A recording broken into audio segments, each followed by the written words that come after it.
Hi, this is James Valvis, and I'm going to be reading a poem today called About Your Iguana. This poem was originally published in Chiron Review after it won its 1993 poetry contest, for which I received a handsome sum of $100. Eventually, I not originally got the notice that I'd won the contest because I'd lost my place of residence at the time, and the mail never quite got to me. I only found out later when one of the editors of Pearl wrote me to say, hey, you know what, you won this contest and Michael Hathaway is looking for you. And so I received two $50 checks somehow a year or so after I'd won the contest. This is sometimes people ask me what my favorite poem is, the poems that I've written, and I sometimes say this one, and it's not so much that I think it's my best. I don't think that anymore. I think I've gone on to write much better poems. I shouldn't say much better, but better poems.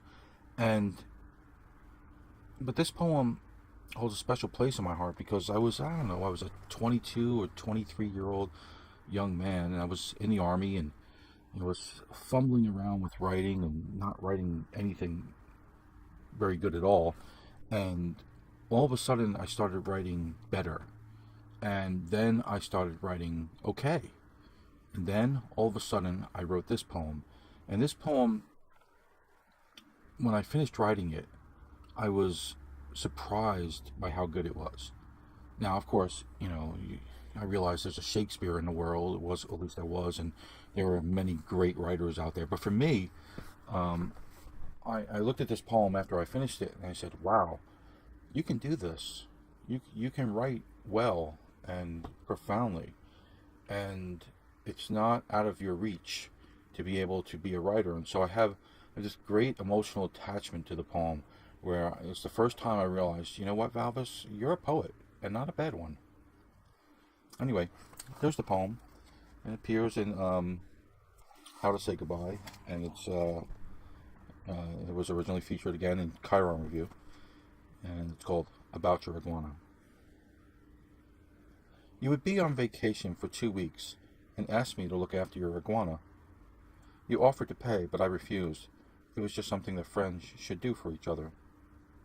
It was right about Christmas, and the Chicago cold jumped and mugged everyone, except me.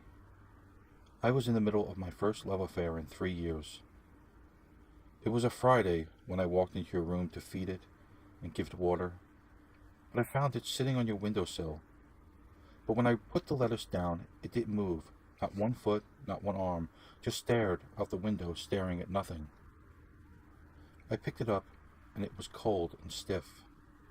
It had been days since I checked on your iguana. I think I love the girl. Then I noticed the room was freezing, and it dawned on me that lizards are from hot climates, and I thought, oh Jesus, I killed the fucking thing. I carried it to the bathroom, rubbing its body as if my hands held a magic that might save it. I heard it breathe, but that was only air escaping its lungs. I put your poor iguana, your dead iguana, your hopelessly poor dead fucking iguana, into the tub. I just couldn't face it. So I walked back to my room and cried, and then I laughed, and then I cried. And if you're reading this, my friend, that's how I want you to think about me. Sitting on my bed, crying, laughing, walking back to your room to see if your lizard returned from the abyss, more fool than murderer. This was James Valvis reading his poem About Your Iguana. Please like, comment, subscribe, and share this poem, and God bless you.